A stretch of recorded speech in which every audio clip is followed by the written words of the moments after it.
நீலகிரி மாவட்டம் உதகை அருகே 21 பள்ளி மாணவிகளுக்கு பாலியல் தொல்லை கொடுத்த புகாரில் அறிவியல் ஆசிரியர் கைது செய்யப்பட்டிருக்கிறார். கூடுதல் விவரங்களை செய்தியாளர் விஜயசுந்தரம் வழங்கிட கேட்கலாம். விஜயசுந்தரம், வணக்கம். இது குறித்தான மேலும் விவரங்களை சொல்லலாம். வணக்கம். நீலகிரி மாவட்டம் உதகை அருகே இருக்கக்கூடிய அரசு பள்ளியில படிக்கும் 21 மாணவிகளுக்கு பாலியல் தொல்லை கொடுத்ததாக அறிவியல் பாடப்பிரிவு ஆசிரியர் கைது செய்யப்பட்டு நேற்று நள்ளிரவுல சிறையில் அடைக்கப்பட்டிருக்காரு. அதாவது நீலகிரி மாவட்டம் கோத்தகிரி அருகே இருக்கக்கூடிய போக்குவரத்து பகுதியைச் சேர்ந்தவர் செந்தில்குமார். இவருக்கு வயது 50. இவர் கடந்த 23 ஆண்டுகளாக அறிவியல் ஆசிரியராக தமிழகம் முழுவதும் இருக்கக்கூடிய பல்வேறு அரசு பள்ளிகள்ல பணியாற்றி வந்திருக்காரு.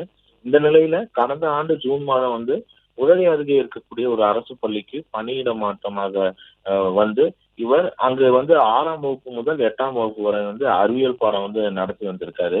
இந்த நிலையில கடந்த சில நாட்களுக்கு முன்னர் அந்த அரசு பள்ளியில படிக்கக்கூடிய மாணவ மாணவிகளுக்கு பாலியல் கல்வி குறித்து விழிப்புணர்வு ஏற்படுத்துவதற்காக காவல்துறையினர் போயிருக்காங்க.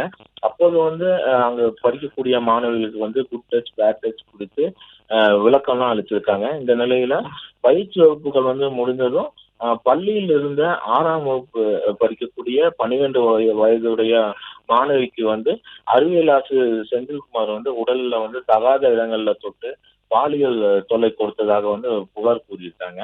இதே போல பல மாணவிகளும் அந்த ஆசிரியர் மீது தகாத இடங்கள்ல தொடுவதாக புகார் கொடுத்திருக்காங்க.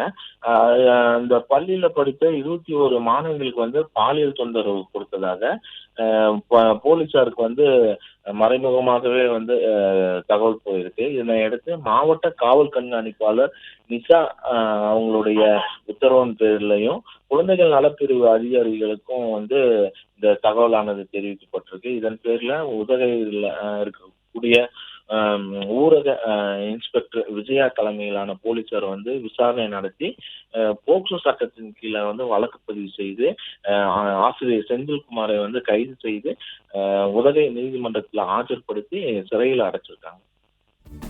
பிளே ஸ்டோர் மற்றும் ஆப் ஸ்டோரில் இருந்து பாலிமர் செயலியை QR கோடு மூலம் பதிவிறக்கம் செய்யுங்கள். செய்திகளை உடனுக்குடன் பெறுங்கள்.